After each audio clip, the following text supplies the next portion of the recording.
Começa agora o programa Hora e a Vez da Pequena Empresa, sempre levando para você muitas informações e atrações. Confira. O professor de Economia do INSPER, Roberto Dumas, explicando por que os empresários devem ficar atentos à volatilidade cambial. O educador financeiro Luiz Arthur Nogueira, abordando temas como inflação, PIB e reforma tributária. E nesta semana, o presidente do Simp, Joseph Cury, recebe o presidente da Força Sindical, Miguel Torres. Fique conosco.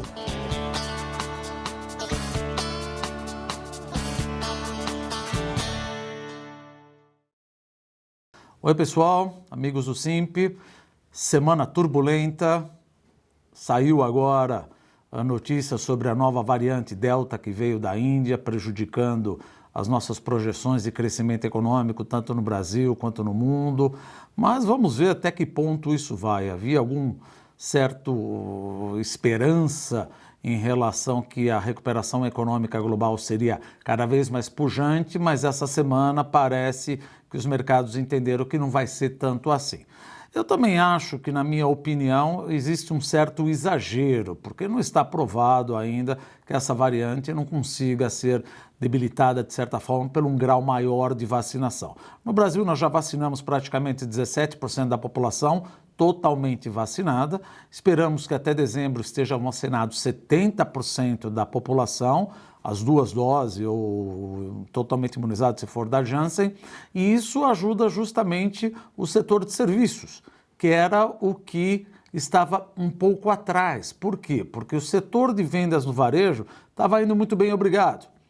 Vendas de móveis, eletrodomésticos e material de construção estava crescendo numa ordem de 20% e 25%. Por quê? Porque você ficava como home office. Então, home office as pessoas restabeleciam, reformulavam suas casas, compravam mais equipamentos, mas também a gente não pode ficar contando só com venda no varejo, porque não vai ser todo mês que você vai trocar todo o teu aparelho eletrônico, todo o teu televisor, todo o teu laptop e reformular a tua casa.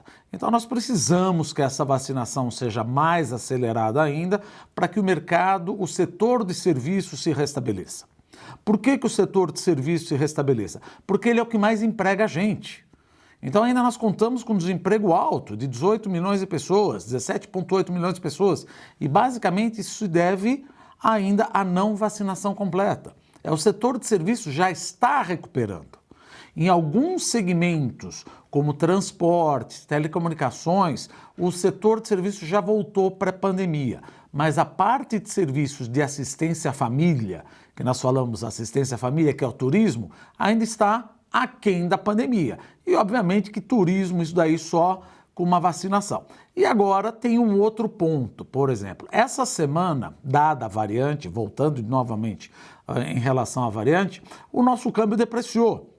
Depreciou por quê? Porque existe no mercado, ainda digo um pouco exagerado, um receio de que a economia global não vá tão bem. Ora, se a economia global não vá tão bem, talvez as minhas exportações não vão crescer como nós estávamos esperando. Isso prejudica meu câmbio.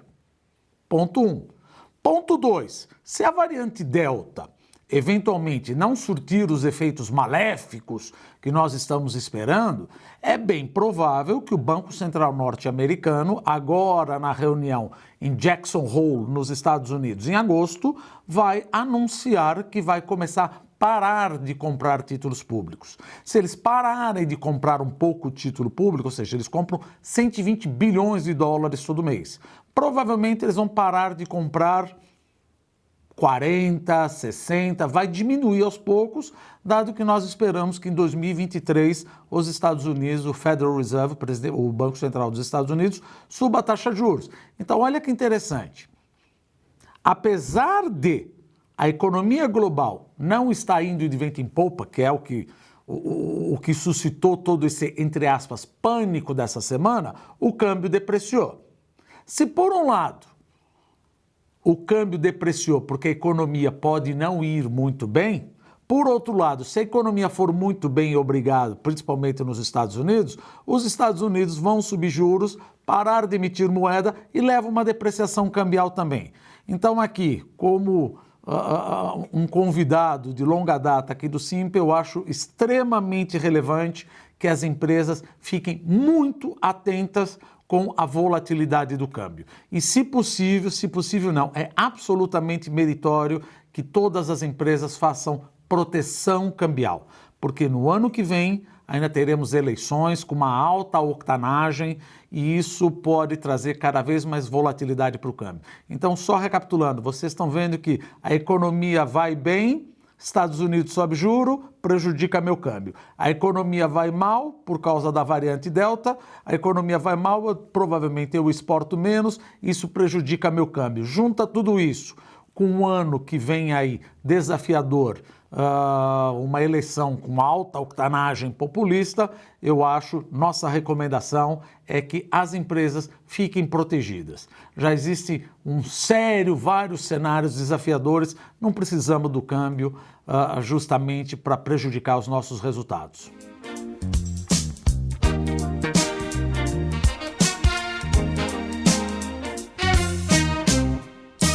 Hoje gostaria de falar com vocês sobre o conceito de compliance. O que é isso?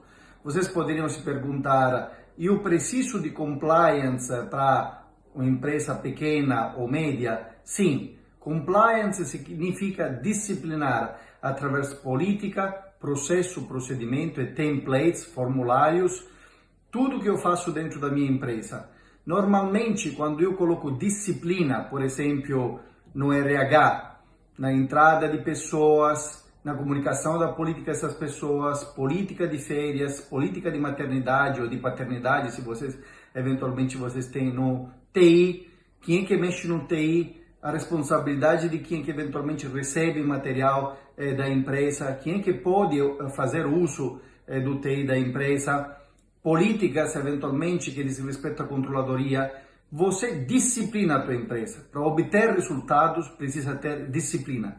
Então, faça a vossa compliance. Uma política, um procedimento, templates por dia.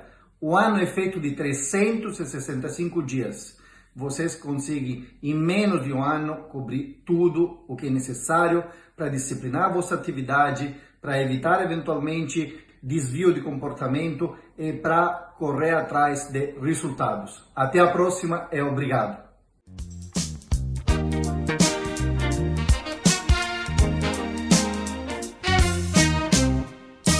O momento é de recuperação econômica no Brasil e no mundo, por conta principalmente do processo de vacinação.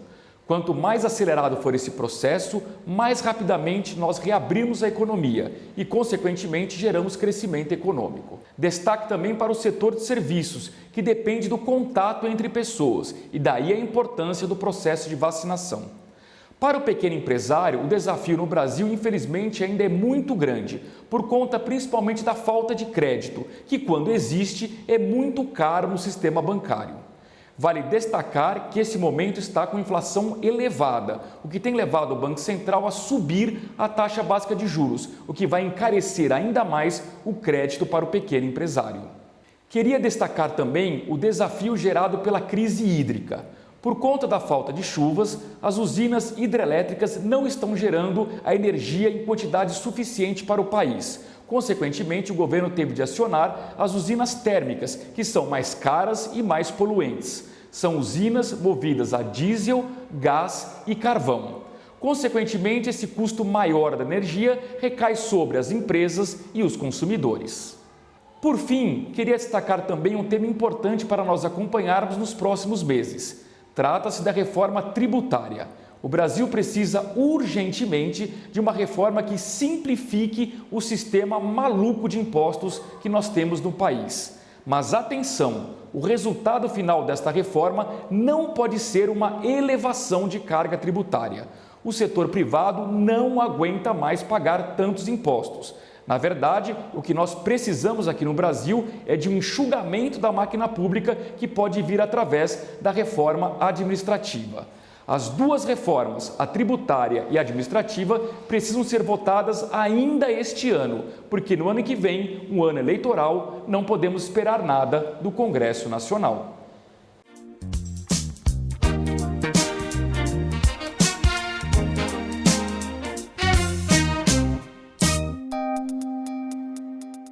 Entrevista da semana. A vocês que têm nos honrado, nos acompanhando, têm percebido que nos últimos meses os nossos convidados são exclusivamente aquelas pessoas que podem, de uma forma direta ou indireta, influenciar nos rumos do Brasil. O nosso convidado de hoje é Miguel Torres, presidente da Força Sindical. É um prazer tê-lo conosco. Cura, eu que agradeço esse convite, um convite que nos dá a oportunidade de estar conversando, né, e mostrando propostas aí para que o país saia dessa crise, como todos nós queremos. Né? Aí vem a nossa primeira pergunta. Qual a sua avaliação do Brasil hoje? Infelizmente é uma avaliação negativa, né? O Brasil ele não está passando só por uma crise política, não só por uma crise econômica, por uma crise ética, por uma pandemia. É tudo isso misturado e o Brasil ficou de cabeça para baixo, né? Então, são os empresários sem condições de estar desenvolvendo o país, gerando emprego, e os trabalhadores perdendo o posto de trabalho e precarizando suas condições de sobrevivência. Então isso é ruim para todo mundo, é ruim para a sociedade. Precisamos achar um caminho para sair dessa crise. Na sua avaliação, corremos um risco institucional? Tudo é possível, né? É muito difícil, a gente sabe que depende de muitos fatores, né? Eu acho que hoje seria impossível, né? Eu acho que o Brasil tem uma maturidade política hoje que não deixaria que isso acontecesse, mas estamos vivendo numa loucura no país, então nós temos que ter cuidados, né? E esses cuidados é a sociedade que tem que estar vigilante. Então, objetivamente, eu acho que hoje não teria essa condição.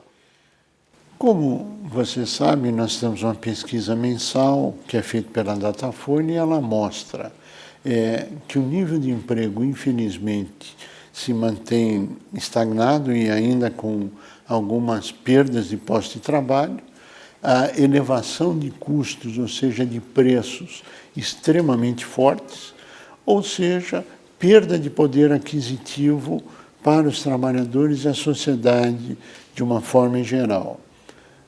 Qual seria a sua sugestão para inverter esse circuito ou fazer o Brasil voltar a crescer?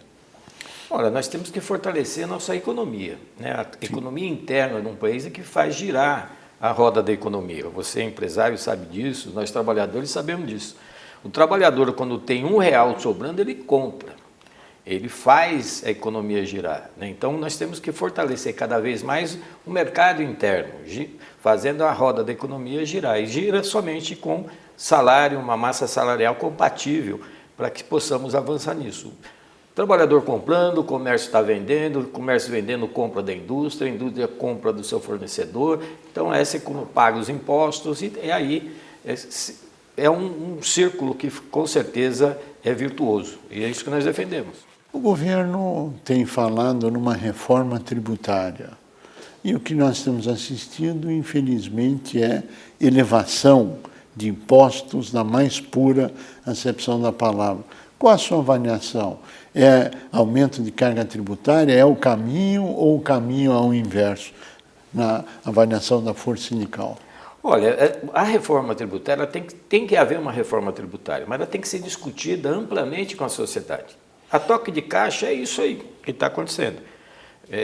Os lampejos que o governo vai tendo, pela pressão que certos setores vão fazendo, ele vai se ajustando a uma dita reforma que não é uma reforma. Ele vai tirar de um lugar, pôr em outro e aumentar, no geral, vai ter aumento de impostos. Então, isso é muito ruim para a sociedade. Eu vi ontem nos jornais, uma das propostas que o relator fez é acabar com o incentivo ao pátio, o programa de alimentação do trabalhador, que hoje a grande maioria das empresas fornece a alimentação do trabalhador e tem uma isenção, um benefício fiscal que ajuda a fazer isso. Claro. Isso é de décadas, né? E nessa proposta ele vai tirar, o empresariado vai ter condições de bancar isso sem um alívio fiscal? Não vai ter. Então vai ser uma outra questão que estão tirando cada vez mais de quem precisa, penalizando os mais pobres, penalizando as empresas para um objetivo que na realidade na composição geral vai aumentar os impostos na cadeia toda. A reforma tributária ocorrerá esse ano ou será emendas de penduricalhos aí pelo meio do caminho para dizer que teve uma reforma tributária? Eu acho esse ano a reformas mesmo, acho que não vai ver alguma coisa para falar que foi feita uma reforma, né? Então vai contemplar aí alguns setores, eu vi hoje alguns setores apoiando algumas medidas, criticando outras, né? Outros setores totalmente contra da economia. Então vai ter alguma coisa, mas não é uma reforma, vai ser um ajuste para beneficiar parte da sociedade, que a gente sabe que isso não vai funcionar. Nós temos que corrigir uma reforma tributária justa, corrige a tabela do imposto de renda. A classe média está há quanto tempo sem uma correção da tabela do imposto de renda? Acho que já está defasada em mais de 110% a tabela do imposto. Isso já resolveria boa parte, mas isso é impossível hoje, com discussão com a economia no Brasil. É porque não querem fazer os ajustes nos lugares necessários. Até chega ao ridículo ponto de ameaçar acabar com o incentivo do Simples à micro e pequena empresa, que foi o que gerou um aumento de emprego pós-trabalho em empresas no momento da crise. Mas é outra discussão, né? Aliás, qual a posição da Força Sindical em relação a isso? É favorável à defesa da micro e pequena no modelo simples ou a retirada e o aumento da carga tributária? Não, nós somos favoráveis à pequena e microempresa, sempre fomos. Eu acho que a grande maioria dos trabalhadores estão nesse segmento no Brasil hoje. Ela é super importante para manter minimamente os trabalhadores ativos. E é uma economia importante para o país, né? É o mercado interno e o maior empregador. É isso aí. Sim. Não só aumenta impostos, como ele penaliza a produção, como ele faz cada vez mais o aumento da perda do poder aquisitivo, reduzindo o consumo. O aumento da arrecadação tributária, nós ouvimos na gravação da semana passada do vice-governador de São Paulo, que se deve a aumento de preços, que oscilou em até 187% em algumas matérias-primas. Então, o que nós estamos tendo é aumento de arrecadação, perda de poder aquisitivo e consumo em queda, não volume de produção aumentando. E tem que inverter esse cenário. Muito se fala da reforma administrativa. Qual a análise da Força Sindical? Olha, nós acreditamos que a reforma administrativa ela é necessária, mas para aqueles trabalhadores servidores públicos de altos salários. A grande maioria do servidor público ganha até R$3.000. É aquele trabalhador que está no SUS, que está no metrô, que está na assistência social, que estão na frente dos atendimentos sociais. O que pesa no funcionamento público é os altos salários. Eu acho que aí sim nós tínhamos que ter um corte nesses altos salários, ter um teto, baixar esse teto e fazer se cumprir esse teto. Hoje tem teto, mas você tem os penduricários que vão gerando que as pessoas às vezes ganham 3, 4, 5 vezes mais do que o salário nominal. Então, a reforma administrativa ela tinha que inverter ela, começar de cima, dando um ajuste no seu custo para que possamos atender às necessidades da sociedade. Cortar no geral, dos funcionários que ganham pouco é uma besteira, nós vamos terceirizar, quarteirizar, e é isso que aconteceu por aí. Os funcionários, sem terem a sua garantia de estabilidade minimamente, vai ser cooptado pelas partes políticas de devolver salário, rachadinha daqui, rachadona de lá, é um risco que a sociedade está vendo o que está acontecendo e continua acontecendo no Brasil. Falando Brasil, falando reforma tributária, administrativa, reforma política, como é que está sendo analisado neste momento a reforma política para emendarmos com a pergunta do Covid? Sua interpretação, por favor. A reforma política é outro engodo que está vindo, né? Eu acho que tem essa questão do distritão. O distritão é totalmente incompatível com a nossa realidade, até porque vai favorecer aquelas pessoas que são mais conhecidas, não vai ter renovação, então nós somos contra, né? o sistema misto, talvez, nesse caso, seria o mais adequado para o nosso sistema. Então, é lógico que essa discussão começa. A questão do voto impresso, nós somos totalmente contra, porque isso vai ser uma maneira de ter o controle de quem votou em quem, e aí vai exigir o suborno, aquelas coisas que a gente já viu no passado. Então, do jeito que está sendo proposto, a gente não pode concordar. É contra a democracia. Covid, vacinação, é o caminho? É só esse o caminho que nós temos hoje, né? Lógico que ainda a gente está vendo essa pandemia trouxe essa reflexão para a nossa sociedade, mesmo ainda algumas pessoas, diminuiu muito também, né? Pessoas contra, mas é a saída que nós temos, é a vacina. Independente de qual vacina, a população tem que se vacinar, porque é a única maneira comprovada de enfrentar essa pandemia. E nós temos uma vantagem que não foi aproveitada. Tudo que está acontecendo no Brasil aconteceu 2 meses atrás em outros lugares. As experiências que os outros países tiveram, nós não tivemos a capacidade de aprendê-la com ela. Então nós temos que ter isso ainda, que tem muita coisa acontecendo, mesmo com parte dos países conseguindo o controle, mas tem algumas coisas novas acontecendo que serviria de exemplo para nós e nós não estamos abrindo os olhos para isso. Qual seria a sua avaliação emergencial para fazer o Brasil voltar a crescer? Um grande pacto. Eu acho que hoje o Brasil tem que partir para unificar o Brasil. E quem pode fazer isso é a população. São os empresários, são os sindicatos, são a sociedade civil fazer isso. Infelizmente, o nosso governo não pensa nisso, né? Então, nós temos que fazer a sociedade se organizar e debater isso profundamente. Nós temos que ter um projeto nacional de desenvolvimento sustentável, com geração de emprego. Não é uma política industrial, é mais que isso. É muito mais do que isso. Que no Nordeste um plano, no Norte é outro, no Sudeste é outro, no Sul é outro. O que nós precisamos fazer para potencializar o que nós temos de melhor em cada região do país? E aí sim transformar o Brasil em uma curva ascendente de desenvolvimento com geração de emprego. Não adianta desenvolver e não gerar emprego de qualidade. Claro. Eu pediria as suas considerações finais, que nós estamos chegando ao final do nosso programa. Obrigado, Curo. Quero aqui agradecer o convite, né, e a audiência e mostrar que a sociedade ela tem que achar caminhos para o que nós estamos passando.